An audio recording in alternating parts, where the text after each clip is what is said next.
Welcome to episode 188 of the Daniel Yoris podcast, Fall 2024 Q&A. Let's go. Welcome back to the podcast. It is the quarterly Q&A. Thank you for submitting your questions and thank you for being here and supporting generally as always. Today is a crisp fall morning. It feels like it's winter. It feels like winter's coming, especially the drastic changes of temperature. And I know that the last episode was the winter arc episode, so go back and listen to that one. But it definitely starting to really feel like winter now. In any case, it is the fall Q&A, and we're going to get into it. I don't really have any housekeeping things to discuss, I don't think. I should have probably thought about this a little bit more before I hit record.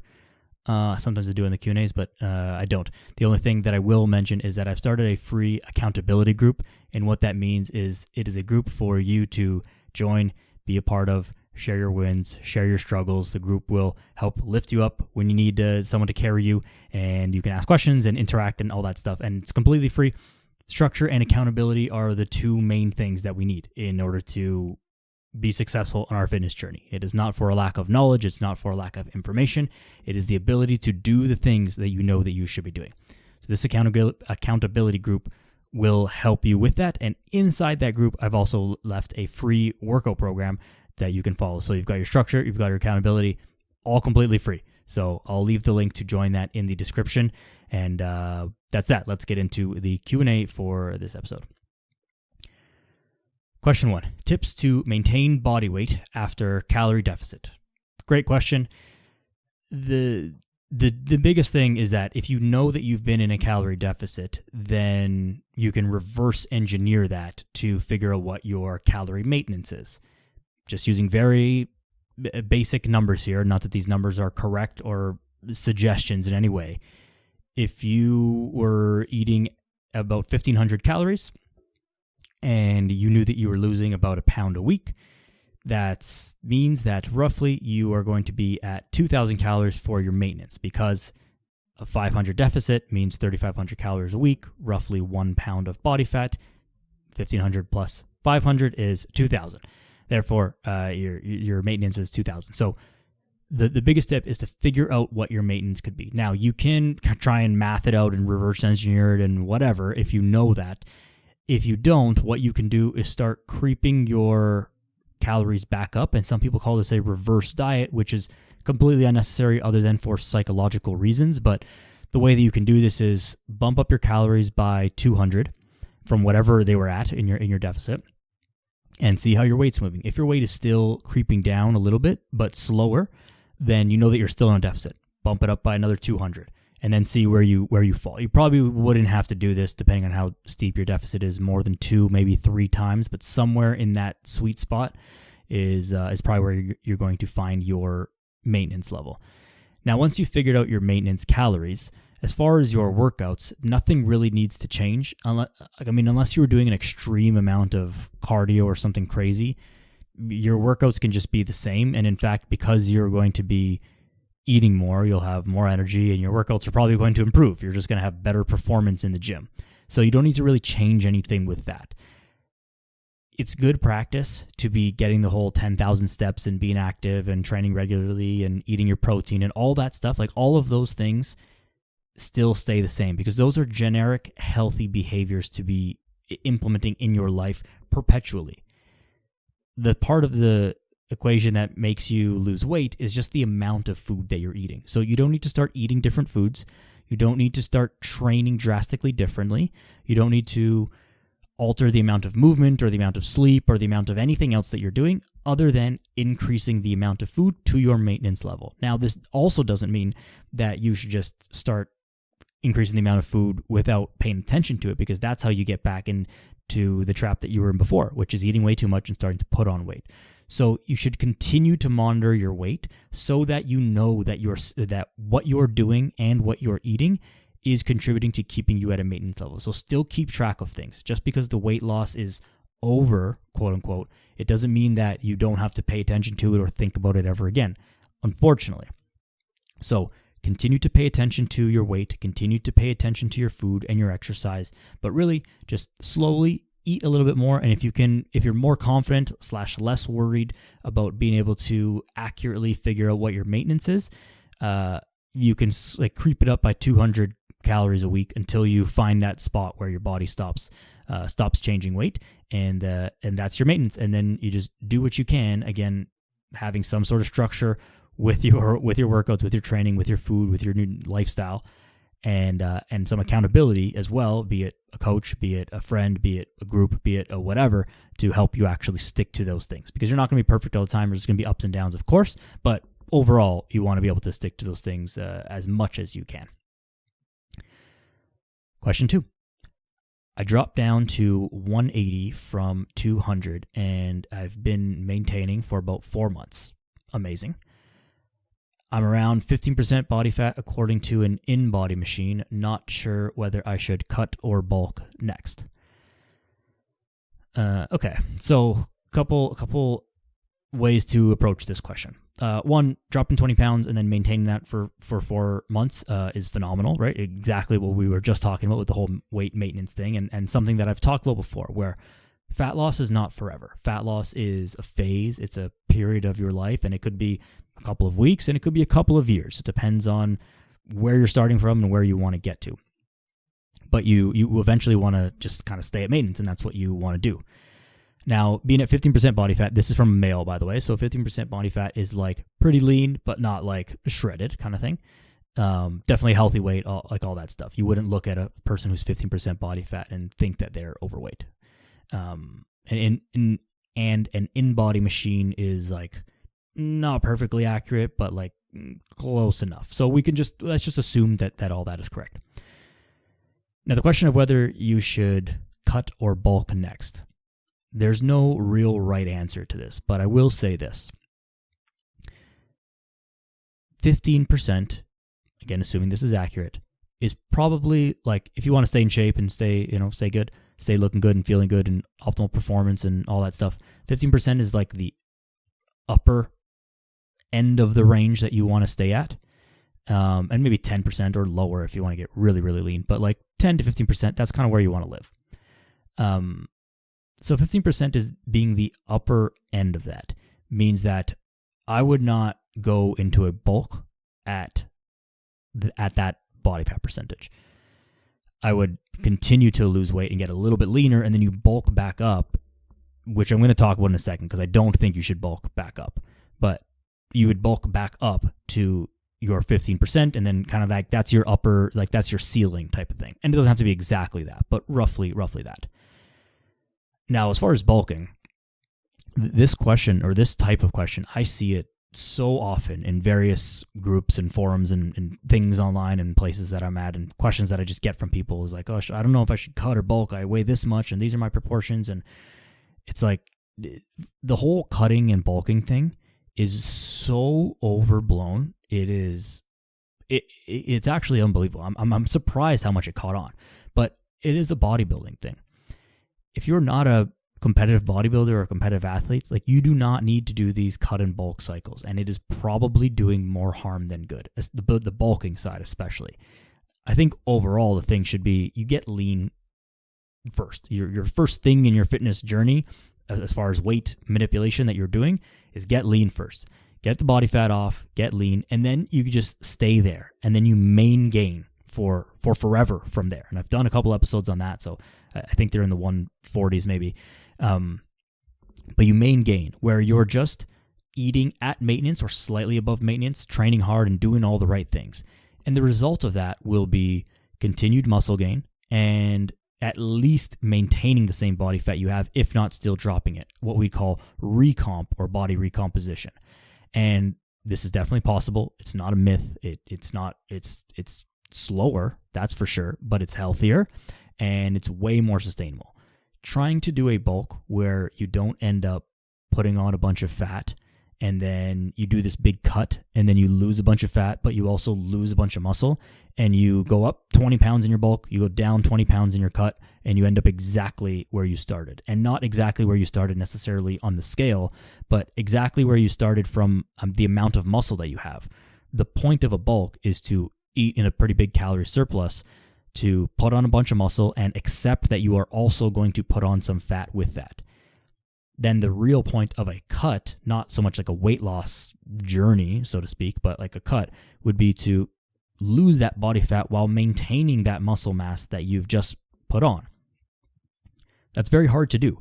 And most of the time when I see people do this, they just end up gaining a bunch of muscle and a bunch of fat during their bulk, and then they cut down, slash their calories, go crazy on the cardio, whatever, and they lose all that fat and they lose all the muscle that they gained as well. And then they end up exactly in the same spot that they were, which there's absolutely no point to that. You just went through 6 months of whatever, or 9 months or 10 months or a year of doing this cut bulk thing, and you made zero progress. So kind of a bad idea. Get lean and then just main gain from there. That's the way forward. So to this person, you're at about 180, 15% body fat. Get a little bit leaner, and then as lean as you like. And if you're as lean as you like, if you don't want to get any leaner, then fine. You don't have to. You don't have to. Obviously, you're not at like again unhealthy or something like that. Then just stay here.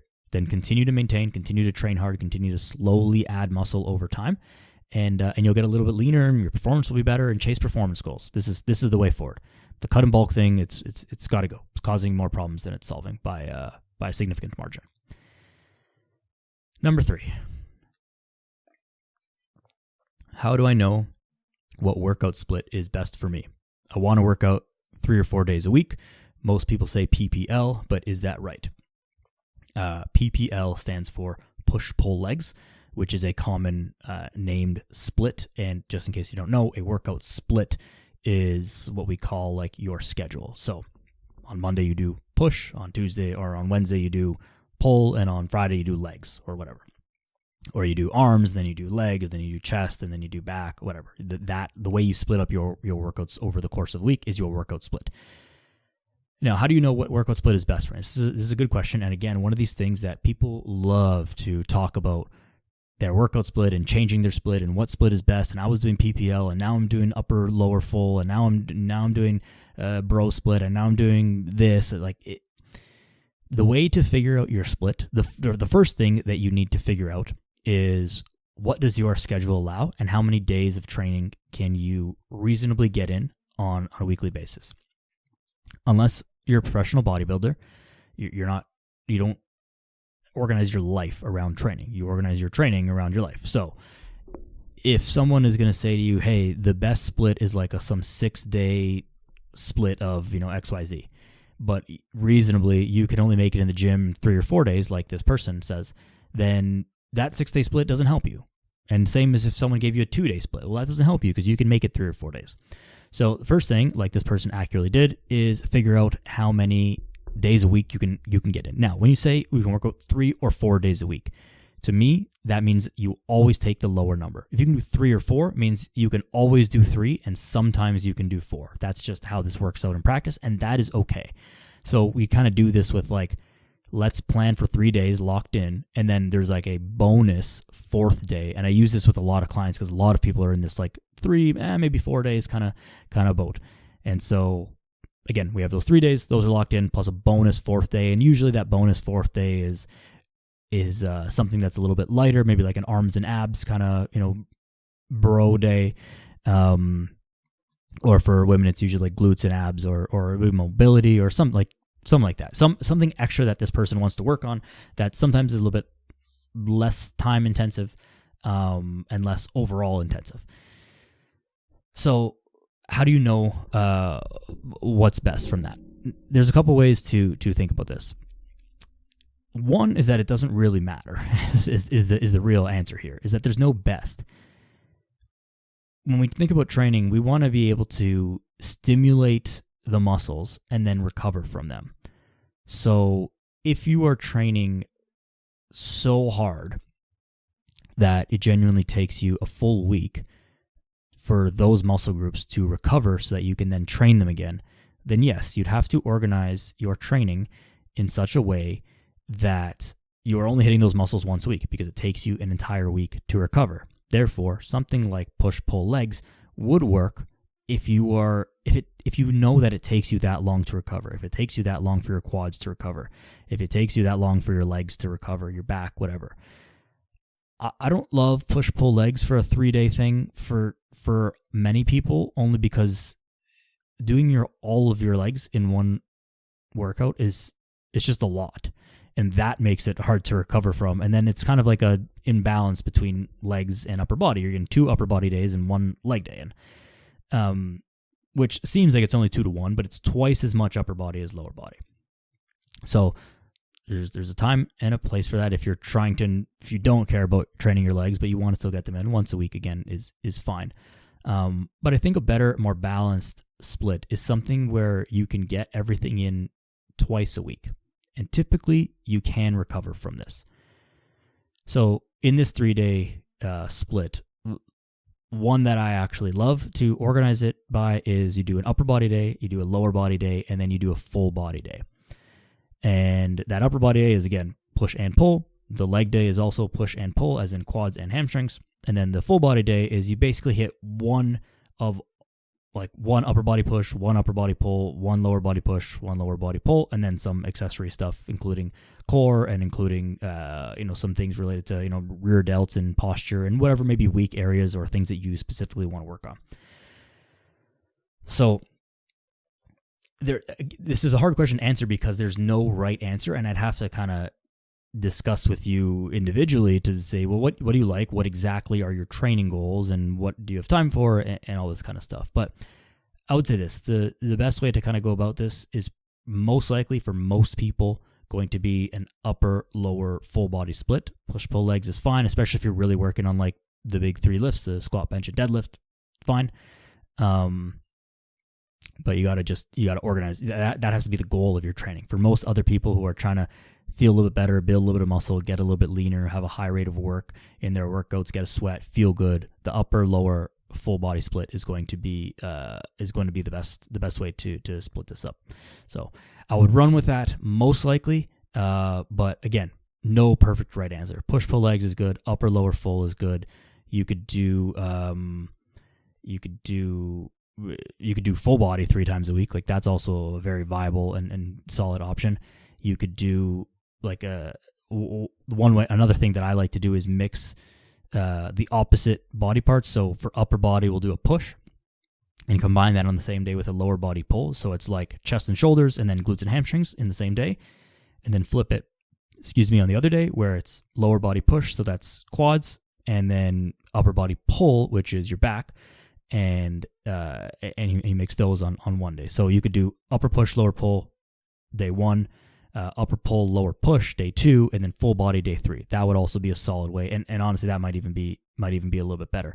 The challenge with that kind of setup though is that you need a gym where you can you can't be going to the gym at 5 p.m. and like a busy zoo gym, because you'll need to do kind of like supersets and exercises that are maybe not exactly right close to each other using the same piece of equipment. So it becomes a little bit harder to program if you're in a super busy gym.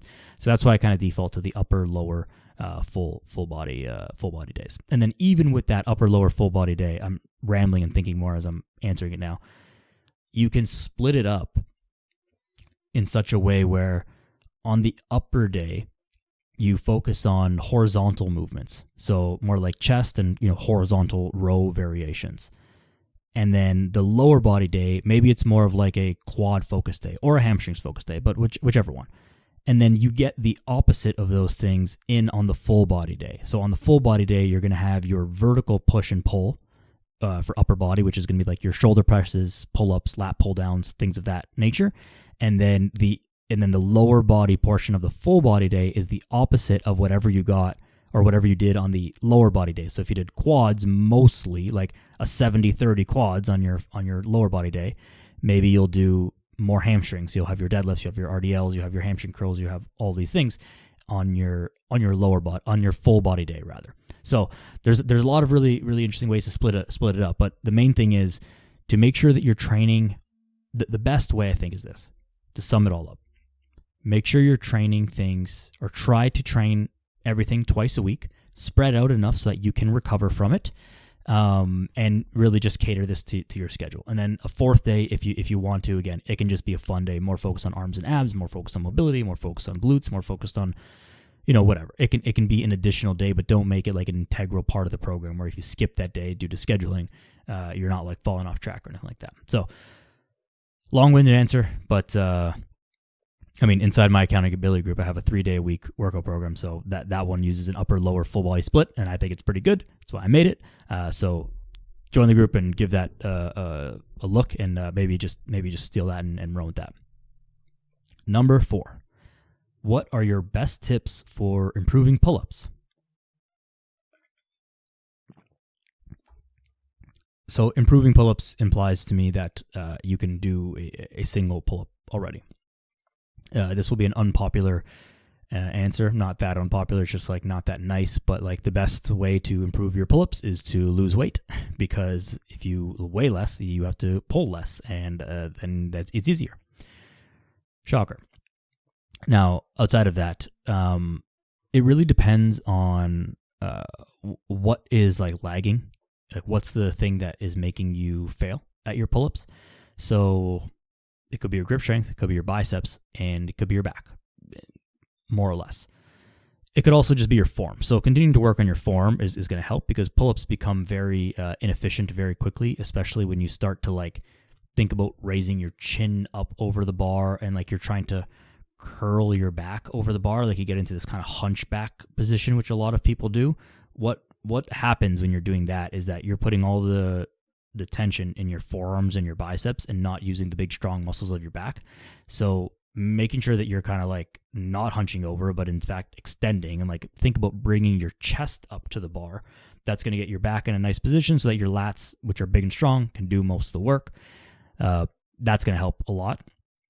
Improving your grip strength and just kind of working on holding heavy things and not relying on straps more often than you need to. If you can use straps for your pull-ups, that may be a thing, but it's kind of weird to just like logistically to do that.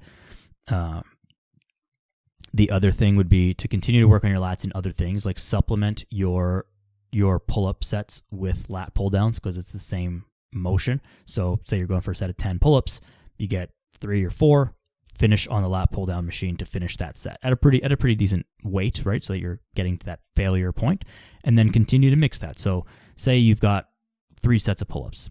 Set 1, you get 8 pull-ups and 2 lat pull-downs. Set 2, you get 6 pull-ups and 4 lat pull-downs. Set 3, you get 5 pull-ups and 5 lat pull-downs. Great. Next week, set 1, you get 8 pull-ups and 2 lat pull-downs again. Set 2, you get 7 pull-ups and 3 lat pull-downs. So you improve by 1, right? You go like this, and you can supplement the movement with pull-downs so that you're getting the volume in on that movement. And the last thing that I'd say is to really work on the eccentric portion of the pull-up. You're always stronger eccentrically, and eccentrically means lowering. So in a pull-up, quite literally, you get to the top and then you lower yourself down. Go really slow on that. Like give yourself a solid 3 to 5 second count on the way down, all the way, full extension, arm between head, or head between arms rather. And can, like, when you are lowering yourself down, your muscle's still contracting, although slower against gravity, just in the reverse way that's stretching out. So it's still going to get stronger that way, and that is a way that you won't be able to pull yourself anymore, but you can lower yourself. So if maybe you're getting closer to that, again, supplementing with the lat pull downs. If you're getting like 8-2, 8-2, 8-2, or the lat pull down machine is like far away from the from you in the gym where the pull ups are or something like that, instead of supplementing with the lat pull down, the next stage would be get your 5 pull-ups in, your 5 proper ones, and to complete the set, jump up to the top and then lower yourself. Jump up to the top, lower yourself, jump up to the top, lower yourself, count that as a rep. And then work on increasing the amount of full pull-ups you're getting and decreasing the amount of eccentric pull-ups you're getting as they continue to improve. So those are going to be your best bet. I don't recommend using like the band or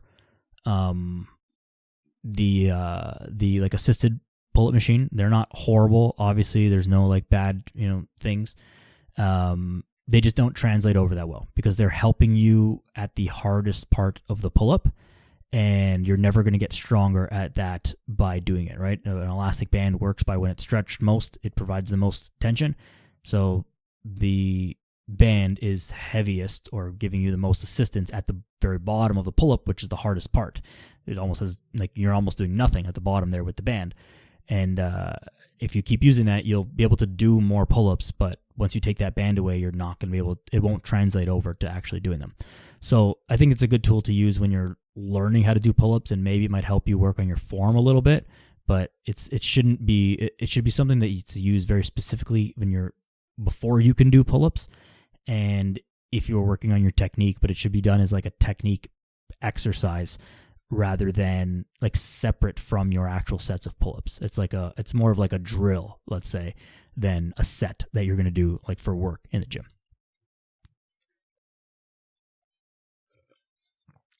Number 5. Shoulder growth tips. That's not a question. Do we really need to do shoulder press? Oh. I've seen people say it's not necessary. I've seen this too, and I'm not sold on it. And I think the theory here is like, when you're doing a shoulder press, primarily you're working the front part of your shoulder, right? The delts, the shoulder. The shoulder is made up of 3 muscles: the front, the side, and the back or rear.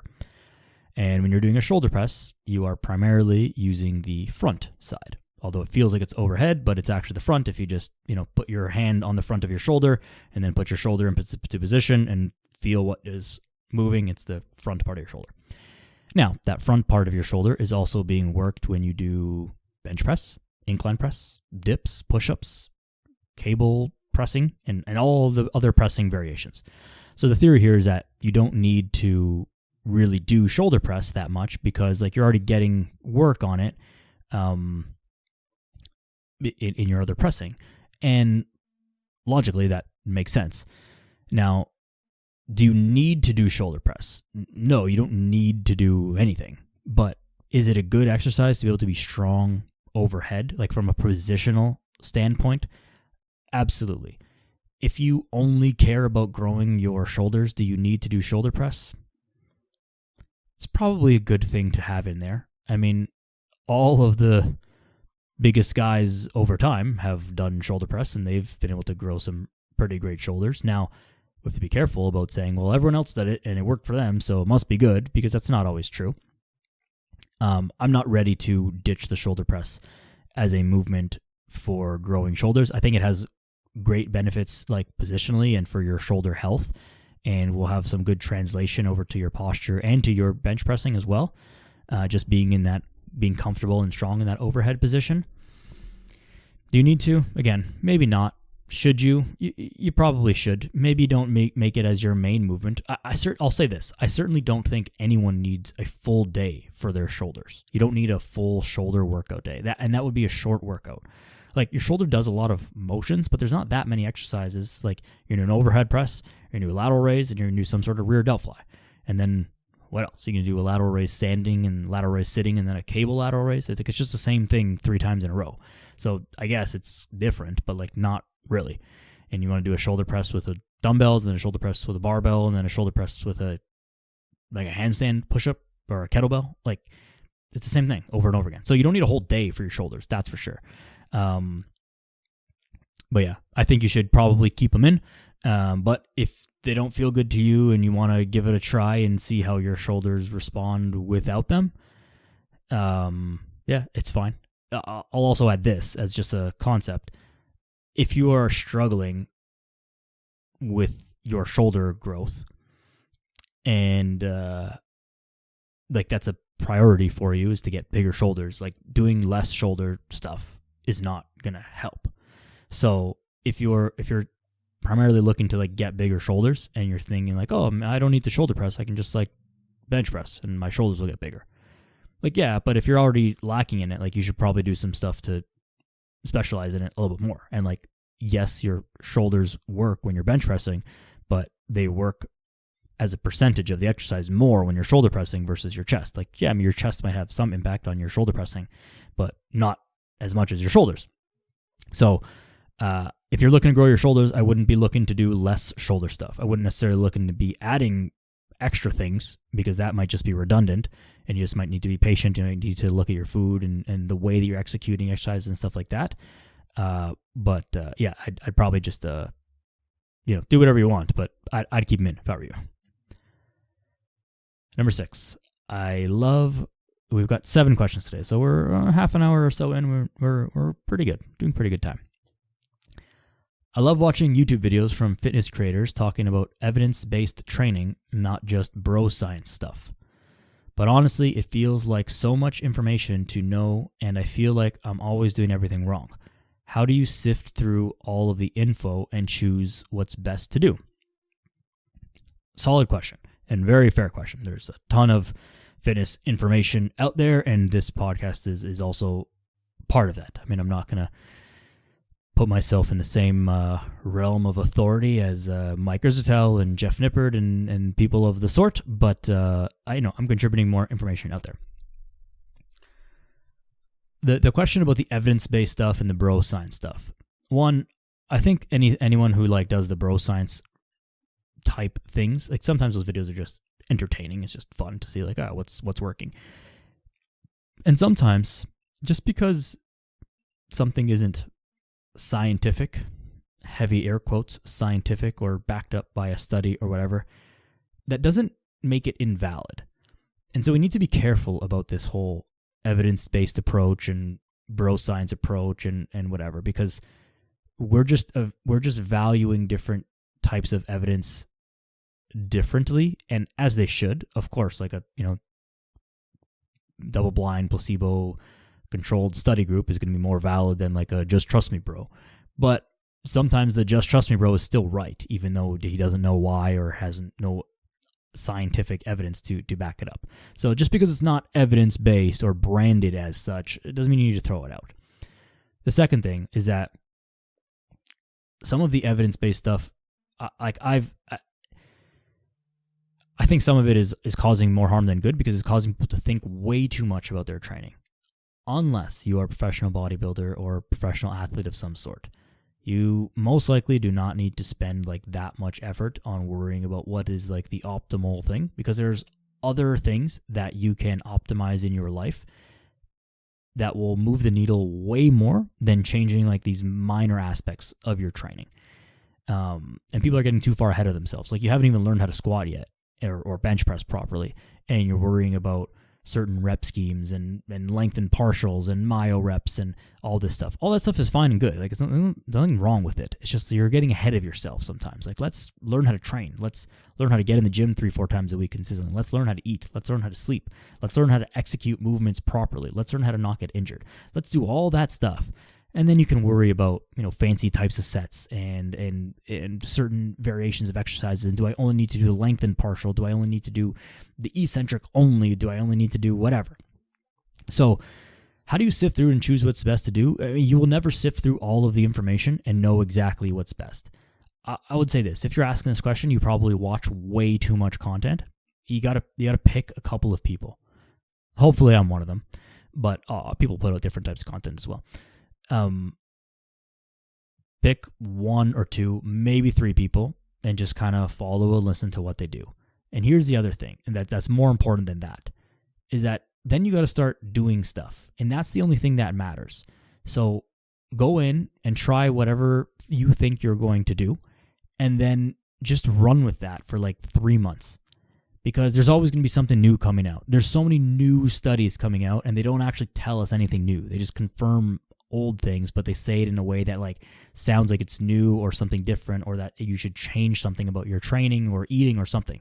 And 99.9% of the time, it's not actually anything new. It's just exercise is healthy for you, or bench pressing is good for your chest.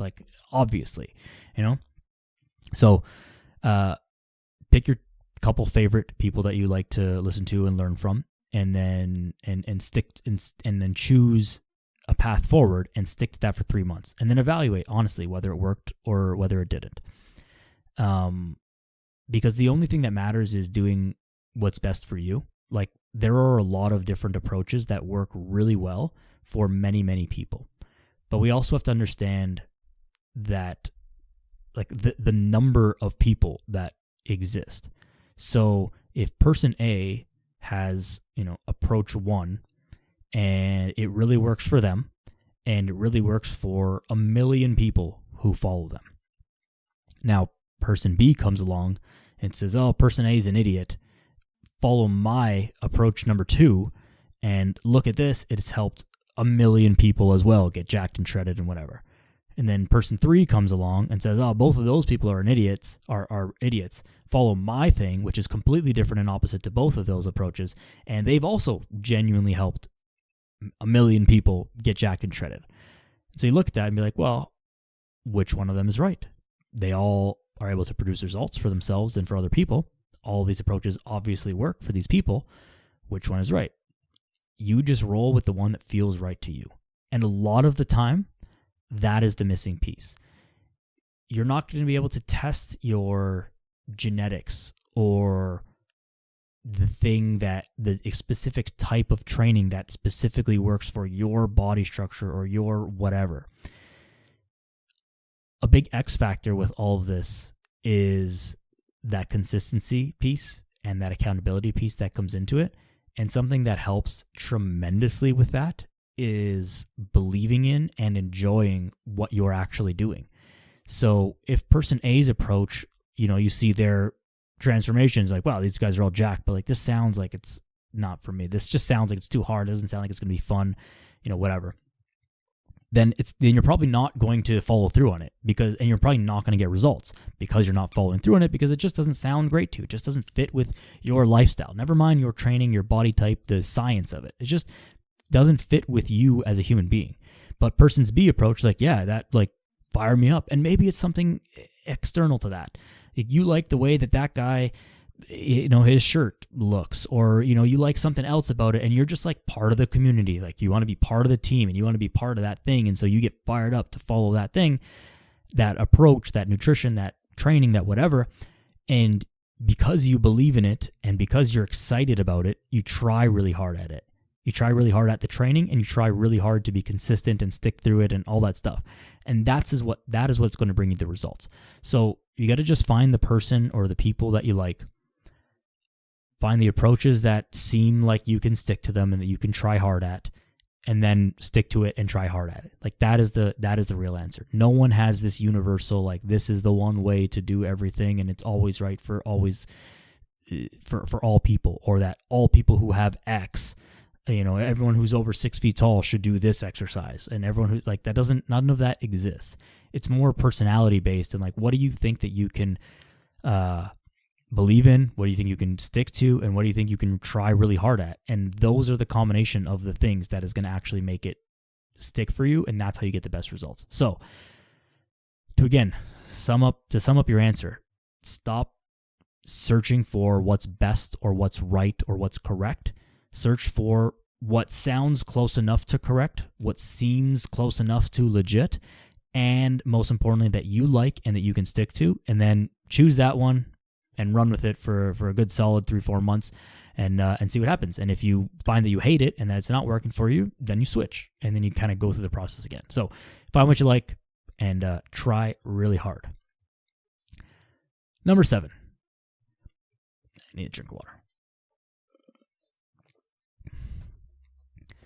What's something in fitness that you've changed your mind about recently? Interesting. I would say in training, I used to be like really particular about rest times. And I don't know that I've changed my mind about it necessarily, but like I've definitely changed how I approach it and how I coach it, and where like I don't want to say I don't care about them, because they definitely matter, and there's certain like programming things where it's like, hey, we've got to be like, the timer's on in 60 seconds or 90 seconds, like boom, you're in. But for the most part, I've become way more lax about that, about training, about rest times rather. Just because for most people, it's like, if you're training with me, then in person, like, then I can keep the time and keep you on track and whatever. But if you're training, like my clients who train, my online clients, like I can't control your rest times. So I write their suggested rest time. Sometimes it's a minimum, or I give them a range of like minimum this, maximum this. But like I'm not there to control it, so I can't rely on it as like an exact specific variable. And I found that it makes differences for sure. It definitely matters. Don't get me wrong. I'm not saying that rest times don't matter. I'm just saying to be so strict on it as I once was is something that I've like definitely become way more lax about, because if people are resting just enough, it's more of like a feeling, the rest time, rather than the amount of time that we're caring about. If you're well rested enough to like get after it for the next set, then that's good. And sometimes the feeling is the opposite, is like, I need you to not be rested enough before you get into the next set. And this is, again, just different people, different goals, different training setups and all that kind of stuff. So that's certainly something that I've changed my mind about recently. Other than that, I've also changed my mind about the amount of time that people should follow a program. And now that I think about it, this is way more that I've something I've changed my mind about than the rest times. I used to be more on the side of like every 4 to 5 weeks we should be changing up the program. We need to be changing up the exercises, not like totally brand new exercises, but we change an angle, we change a variation, we change the reps from lower to higher, higher to lower, more moderate. We change the tempos, we change the rest times. Like we change a few, sometimes a couple and sometimes all of the variables, and we change that up every 4 or 5 weeks. And this is one to, my thought initially was to increase variety for protecting against boredom, and just also to stimulate more growth, right? And we need to work on all of the variables, and I still do think we need to work on all the variables. Like you shouldn't follow the same program for forever, because you're missing out on top ends of rep ranges and lower ends of rep ranges and slower movements and faster movements and different combinations of exercises and whatever. I just think the timeline on that can be spread out from more like 6 to like even 12, 16 weeks. Which is interesting, because it's more in line with how I actually train myself and how I know that most like trainers work out themselves. Like we kind of buy into this whole, like, I think it's an economic thing actually, where, when someone's paying you a monthly fee to train or some number of sessions in person, you feel like, well, every month they should get a thing. They should get a program. And that kind of makes sense from like a what you get standpoint. But like that's not necessarily what people are paying for. They're paying for the coaching, not necessarily a new program every month. And they just don't need it. And then I found that people don't like it either. Like the same way that I don't like it, I don't have to like learning a new program, getting a new setup, figuring out new logistics through the gym and all that stuff. And I can just do the same things. I like going in, doing the same things, getting better at it week after week. And it actually brings better results because people get familiar with the workout, and then you can push harder in it. And again, going back to what I was saying before of this, like find out what you like and then try really hard at it. It helps with that whole like find what you like and then try really hard at it. And we'll make tweaks as we go, where it's like week 1, it's like, hey, I just that combination of exercises doesn't work really well because of XYZ reason. Maybe it's a logistical thing in the gym, or maybe like that variation of pressing doesn't feel great on my shoulder. Can we do something different? So we'll make tweaks, and then we find it, and then like, okay, boom, let's stick with this for at least 6 weeks. And again, there's time and place for everything, but maybe as long as 3 months, maybe as long as 4 months, and you're still getting better through it. You're still improving. Numbers are going up. Body composition is getting better. Strength is going up. You're enjoying it. It works for you. You're happy. There's no reason to change the program. So this is something that I for sure changed my mind on a little bit more, is that we can extend, we should extend the length that we follow the same program for a little bit longer, and it can extend much longer than I previously, not that I previously thought, but that I previously used in practice. So yeah, that's probably the biggest, that's the biggest thing. Not so much the rest times. That's not really that new. But yeah, you stick with your programs longer. You don't need to change programs. You don't need to change splits. You don't need to change stuff, like make little tweaks and stuff where you need. But once you get it right, like give it 2 months, and then and then see about change. But you should change. You should go through periods of intensification and accumulation where you're going heavier and then you're going lighter for more reps and more volume and more endurance and more strength and all these things. You gotta swim through the phases as you go throughout the year, but you just don't need to be changing it every month or so. So that's that. 7 questions down. Thank you very much again for answering or for sending in questions. I'm always accepting questions, and I'll answer them for you, of course. But I'll accumulate them and keep them for the next Q&A, which will probably be early next year at some point. So if you have questions, feel free to send them to me. Send them to me on Instagram at Daniel Yoris. Join the free accountability group, one, because it's going to be awesome and it's going to help you stick to your goals. You get a free workout that when you join it. It's just going to help you find things that you like and then stick through them and try really hard. And we all keep each other together, keep each other accountable, pick each other up when we're down, and, pat each other on the back when we've done a great job. So it's going to be great for that. And you can ask questions in there, obviously, anytime. I'll always be around in the group, kind of trying to fire everyone up and answer questions as well. So, I'll keep collecting a list of rolling questions or common themes and whatever to answer them on the pods in these longer form. But if you do have questions, feel free to fire them away, and I'll do my best to help you out right away. So that's that. Links to everything in the show notes. Join the accountability group. Grab the free workout. Follow me on Instagram. Like, share, subscribe to the podcast. By the way, please leave a 5-star rating on the podcast if you've been enjoying it. It helps immensely, like to no end. You won't even understand. But please leave a 5-star rating on the podcast. Tell a friend about it. All those good things. We keep spreading good messages. And that's that. Go outside. Be a good person. See you soon.